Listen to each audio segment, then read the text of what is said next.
Morning everyone, welcome back to our channel. সবাই কেমন আছো? আশা করি সবাই ভালো আছো আর আমি খুব ভালো আছি। তো চলো নতুন একটা সকালের সাথে আর নতুন একটা ব্লগের সাথে দিনটাকে আজকে শুরু করি। তো সকালবেলায় চলে এসেছি ব্যালকনিতে। এখন মেয়ের তরকারি চাপালাম। মেয়ে খেয়ে স্কুলে যাবে, টিফিন নিয়ে যাবে, সেই জন্য সেগুলো রেডি করলাম। তারপরেই ঘুম থেকে উঠে না, সত্যি কথা বলতে ব্যালকনিতে না আসলে আমার যেন মনে শান্তি আসে না। তো এসে দেখছি গাছের লঙ্কাগুলো কেমন একটা ছোট ছোট সাইজের হয়ে গেছে। গাছগুলো এবার কেটে দিতে হবে একদমই। প্রতিটা গাছের প্রতি অনেকটা যত্ন, অনেকটা কেয়ার আর অনেকটা খাটনি থাকে, যেটা করলে অবশ্যই তুমি তার ফল পাবে। গাছগুলো থেকে আমি না ভীষণ পজিটিভ এনার্জি পাই, যার জন্য গাছ আমি ভীষণ ভালোবাসি। যেগুলো নিয়ে থাকলে আমার মন মাথা সমস্ত কিছুই ভালো থাকে, আর মন যদি ভালো থাকে তো মাথাও এমনিই ভালো থাকবে। তো এই হচ্ছে ব্যাপার। তো সেই জন্য সকাল থেকে গাছগুলো একটু দেখে নিই, একটু ভালো করে ঘুরে তারপরে আবার জল দেওয়ার থাকলে জল দিই। এগুলো করতে হয় মাঝের মধ্যে। সার দিতে হয়, সার বলতে আমি ওই সর্ষের খোল ঘুটে ভেজানো এগুলো দিয়ে থাকি। কখনো কখনো চায়ের পাতা গুঁড়ো যেগুলো জমানো থাকে, সবজির খোলা, সেগুলো রেখে দিই আমি, সেগুলো পচিয়েও দিয়ে থাকি। তো এভাবে মাটিগুলোকেও আমি কিন্তু বেশ বাড়িয়ে নিয়েছি অনেকটা করে, কারণ সবজির খোলার সাথে মাটি মিশিয়ে রাখলে মাটিটা অনেকটা বেড়ে যায়। তো এইরকম করে আমি বাড়িয়েও নিয়েছি।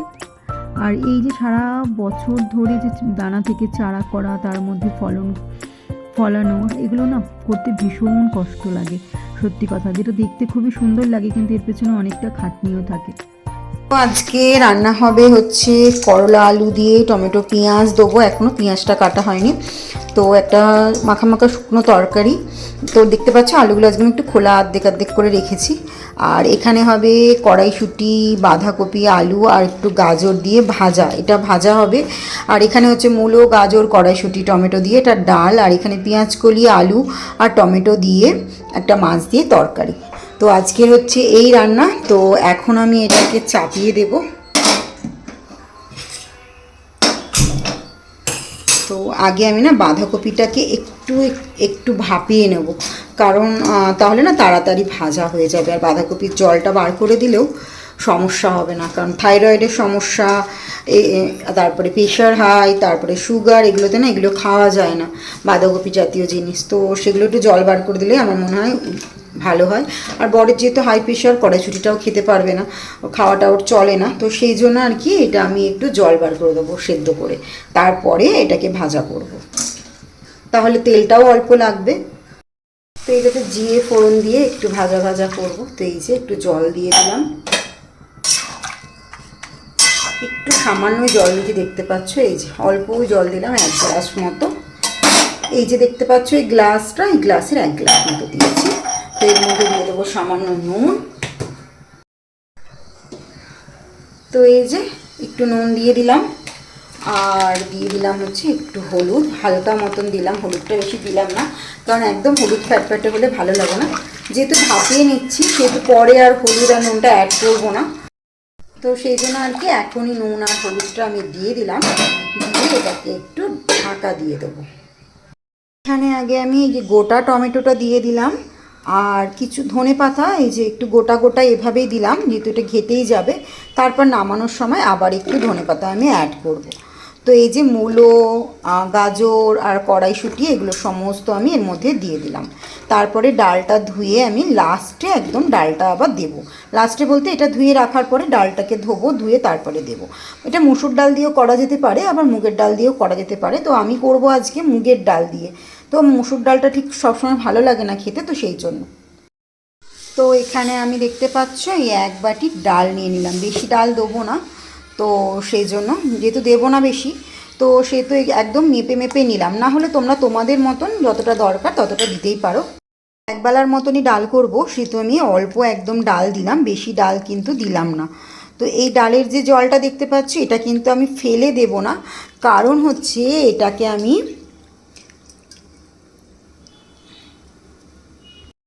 তো এই ডালের জলটাকে আমি না ফেলে দিয়ে এটাকে আমি গ্লাসের মধ্যে রেখে দেব। তার মধ্যে কিছুটা জল মিশিয়ে আবার গাছের গোড়ায় দিয়ে দেব।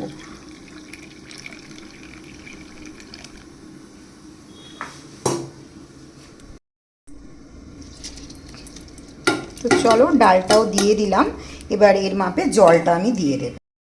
তো এর মধ্যে কিছু ডাল রয়ে গেছিলো, পুরোটা ঢালা হয়নি, তাই একটু জল দিয়ে ধুয়ে আর কি আমি মাপ মতন দিয়ে দিলাম জল। তো এটাকে ভালো করে আমি সুন্দর করে এটা মিক্স করে দেবো। তো এই ডালটাকে একটু ঘন ঘন করে থাকি, সেই জন্য ডালটার মধ্যে বেশি জল দিলাম না, যেহেতু একটু ডালটা ঘন ঘন করে থাকি। তোমরা যদি একটু পাতলা করে খেতে চাও অবশ্যই করতে পারো, তাতে কোনো সমস্যা নেই। তো আমি একটু দিয়ে দেখলাম নুন দিয়ে দিলাম ওর মধ্যে একটু। এবার আমি দিয়ে দেবো একটু মতো হলুদ আর কি। তো একটু হলুদও দিয়ে দিলাম, একবারে এটাকে সেদ্ধ করে নেব। তো তার জন্য একটু ভালো করে এটাকে একটু ঘেঁটে দিলাম, দিয়ে এবার গ্যাসে চাপিয়ে দেবো। এদিকে বাঁধাকপিটাও একটু একটু ফুটে এসছে, আর একটুখানি জলটা শুকনো হলেই জলটা ঝরিয়ে নেব। তার ফাঁকে চলো আমি একটু জলটা দিয়ে দিই। এই যে ডালের জলটা, এটা আমি আমার এই জবা ফুল গাছটাই দিলাম, কারণ এর মধ্যে না জবা ফুল হয় খুব সুন্দর, গাছের সারটা পেলে ভালো ফুল হবে সেই জন্য। তো ফুল গাছগুলোই আমি সাধারণত দিয়ে থাকি।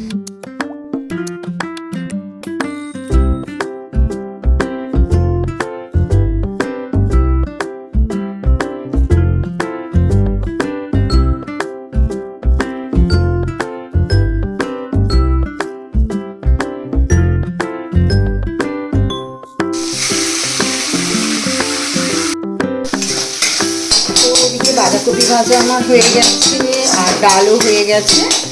এবার আমি করলার তরকারিটা করছি, আর এখানে রয়েছে যে পেঁয়াজ কলি আর মাছটা। তো এটাও মশলা একদম এই যে রেডি করে নিয়েছি। তো ওটাও করতে দেবো, আগে করলাটা করে নিই, একটু শুকনো শুকনো করবো করলাটা, তাহলে ভালো লাগবে খেতে। তো করলাটা এখন কষানো হচ্ছে, তবে একটু জল দেবো, এর মধ্যে অল্প একটু জল অ্যাড করতে হবে।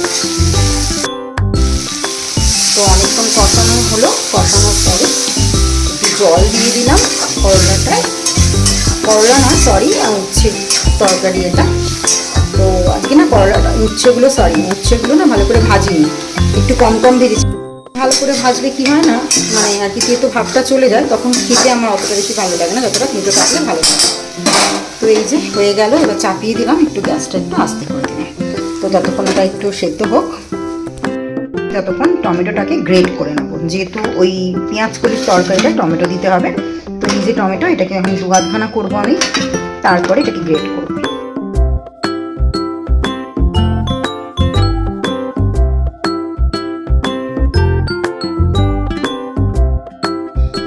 এই যে টমেটো দেখতে পাচ্ছ গ্রেট হয়ে গেছে, তো এটাও রেডি, আর এখানে মশলাটাও এই যে রেডি হয়ে গেছে। তো এগুলো সব নামিয়ে দেবো এখন। এখানে প্রেশার কুকারটা খালি রয়েছে, বাকি সমস্ত বাসন কিন্তু আমি মেজে ফেলেছি। এগুলো এখন একটা করে মেজে নেব। চপার বোর্ডটা প্রতিদিনের মতন মেজে নেব। চপার বোর্ড আমি প্রতিদিনই মেজে থাকি, আর আটা বেগুন চটকি এগুলো রোজ মেজে নিই। আমার অবস্থা রয়েছে ঝুড়ি পাগলির মতন, দেখতে পাচ্ছ পোড়া এই দাগটা একটু আমার কমেছে, তবে দাগটা এখনো মেলায়নি। তো চলো মেয়ে কি করছে দেখে আসি। এবার ঝুড়ি পাগলি হয়ে আছে কেন চুলটা? এবার চান করতে যাবে? কটা বাজে বলো তো? 1:30 বাজে, 1:20, মানে 15 মিনিট ফাস্ট, মানে 1 o'clock হয়েছে এখন। তো ফিজিক্সের 5টা পেপার 3টা হয়ে গেছে, এখন 2টো বাকি।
হায়দ্রাবাদে সবথেকে বড় এক্সিবিশন হয়, যেটা হচ্ছে নুমাইসের এক্সিবিশন, যেটা হয় নামপল্লী স্টেশনের একদম কাছে।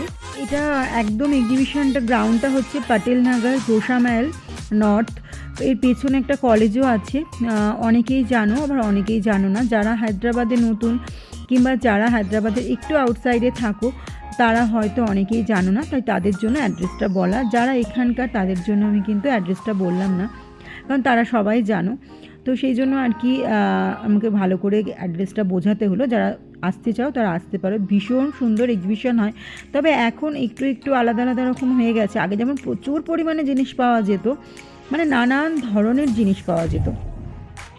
তবে এখানে আসলে কোনো সমস্যা নেই, তবে একটু তাড়াতাড়ি ঢোকার চেষ্টা করবে, কারণ তাহলে পার্কিং জায়গাটা কিন্তু পেয়ে যাবে। পার্কিং তুমি বাইরেও করতে পারো, তবে হ্যাঁ খুব সাবধানে রেখো, পুলিশ কিন্তু গাড়িও তুলে নেয়, সেই বুঝে রেখো। না হলে পাশে কিন্তু গ্যারেজ আছে, সেখানেও কিন্তু তোমরা পার্কিং করতে পারো।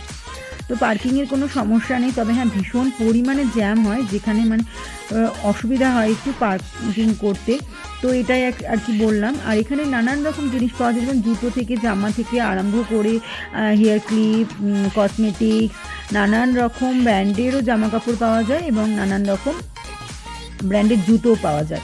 তো এখানে সমস্ত কিছুই পাওয়া যায়, এমনকি ঘরের আসবাবপত্র যেমন ফার্নিচার আর কি, সেগুলো পাওয়া যায় এখানে। বাসনপত্র পাওয়া যায় এবং ছোটো ছোটো কয়েকটা দোকান লাগানো হয়, সেখানে 10 টাকা 20 টাকা করে জিনিসও পাওয়া যায়। তাছাড়া রয়েছে এখানে নানান রকম মাটির তৈরি জিনিসপত্র, তারপরে রয়েছে কাঠের তৈরি জিনিসপত্র, শোপিস, নানান ধরনের ফ্রিজ ম্যাগনেট, এগুলো সমস্ত কিছু কিন্তু এখানে থাকে। আরও অনেক কিছু থাকে, যেটা হচ্ছে হট চকলেট, যেটা আমার খুব ফেভারিট। তো এটা এসে আমি কিন্তু খাই, অন্য কিছু খাই আর না খাই। তো ছোটো ছোটো ছোটো ছোটো নানান ধরনের স্টল খোলা থাকে এখানে। এখানে পাওয়া যায় এই যে 10 টাকা 20 টাকার জিনিসও আছে, এখানে কিন্তু দামিও আছে, 50 টাকা, 60 টাকা, 100 টাকা, 200 টাকা, 500 টাকা পর্যন্ত জিনিস কিন্তু এখানে রয়েছে। আমি এখানে ঢুকে নিয়েছিলাম একটা কলের মুখে লাগানোর মতন সেই মুখগুলো হয় সেগুলো, আর নিয়েছিলাম হচ্ছে একটা কাঁচি। এই সমস্ত জিনিসই আমি নিয়েছিলাম, যেটা খুব কম দাম ছিল, 150 টাকা দাম ছিল সবজি কাটার কাঁচিটা, যেটা তুমি দোকানে কিনতে গেলে হয়তো 250-300 টাকা হবে। তবে হ্যাঁ কোনো কোনো দোকানে কিন্তু বেশিও থাকে, মানে বাইরে তুমি হয়তো কমে পাবে, সেটা এখানে এসে হয়তো বেশি দাম থাকে।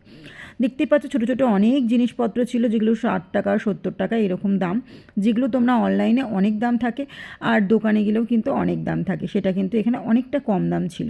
তো সেই সব জিনিসগুলোই আমরা দেখছিলাম। আমি আসলেই না টুকিটাকি এই যে খুন্তি এটা সেটা এগুলোই আমি নিয়ে থাকি। আমি খুব বেশি জিনিস নিই না এখান থেকে, কারণ এখানে জিনিসপত্র খুব একটা বেশি ভালোও হয় না, সব সময় বেছে দেখে নিতে হয়। আর ওখানে লেখা ছিল আই লাভ নোমাইস। তো ওখানে না একটা শো হচ্ছিল, ভূতের কিছু একটা ব্যাপার, আমি দেখিনি। আমরা আগের বারে ফিশ ট্যাঙ্ক লাগানো হয়েছিল, তো সেগুলো দেখেছিলাম। এই বছর আর দেখলাম না। তারপরে যে বললাম আমার হট চকলেট ফেভারিট, তো সেখানে চলে এসেছি হট চকলেট খেতে। তো আমি প্রত্যেকবারে এসে এটা কিন্তু খেয়ে থাকি। আর জামা কাপড় এখানে আমরা কিনি না। আর তারপরে আমরা খেয়ে নিই ছোলে ভাটোরে। এটা কিন্তু ভীষণ সুন্দর আর ভীষণ টেস্টি হয় খেতে, আর দেখতেও বেশ সুন্দর লাগে। এতটাই বড় হয় যে থালার বাইরে কিন্তু এটা বেরিয়ে যায়, আর তরকারির ওপরেই কিন্তু ওরা চাপিয়ে নিয়ে আসে, আর তার সাথে দেয় কিছু পেঁয়াজ। খুব সুন্দর খেতে লাগে। আর এইখানটা হচ্ছে প্লেগ্রাউন্ড, এইখানটাও বেশ সুন্দর, নানান রকম দোলনা, নানান রকম খেলার জিনিস এখানে লাগানো হয়েছে। আর আরেক পাশটা রয়েছে, ওটা শুধু খাবার জন্য। আগে না নানান ধরনের খাবার দোকান থাকতো, এবছর দেখছি সেরকম কিছু খাবারের দোকান লাগানো হয়নি, ওই একটাই, ওই ছোলে ভাটোরে। এখানে দেখতে পাচ্ছ ম্যাটের যে জিনিসগুলো থাকে, যেগুলো মেটালের ম্যাট টাইপের যে জিনিসগুলো, সেগুলো রয়েছে। আর্টিফিশিয়াল ফ্লাওয়ার রয়েছে নানান ধরনের, তবে হ্যাঁ ভীষণ দাম। আমাদের চন্দননগরে জয়তী পুজো যেগুলো 20 টাকা 15 টাকা করে যে ফুলগুলো পাওয়া যায়, সোলার যেগুলো হয় থার্মোকলের, সেগুলো এখানে 250 টাকা 300 টাকা দাম বলছে। কাঁচের জিনিসপত্র ছিল, দেখতে পেলে অনেক কাঁচের জিনিস রয়েছে। যারা এখনও ঘোরোনি কিংবা কোনো দিনও আসুনি, এখানে পিস্তা হাউসেরও কিন্তু একটা ছোটো স্টল লাগানো হয়েছে। তোমাদের বললাম ব্র্যান্ডেরও থাকে, নন ব্র্যান্ডেরও থাকে, তো সেটাই আর কি বললাম। তো এখানে নানান ধরনের স্টল থাকে, এরকম না যে কোনো কিছু থাকে না। আর এগুলো ছিল ফ্রিজ ম্যাগনেট, তো ভীষণ সুন্দর লাগছিলো। তো চলো ভিডিওটা এখানেই শেষ করলাম, টাটা।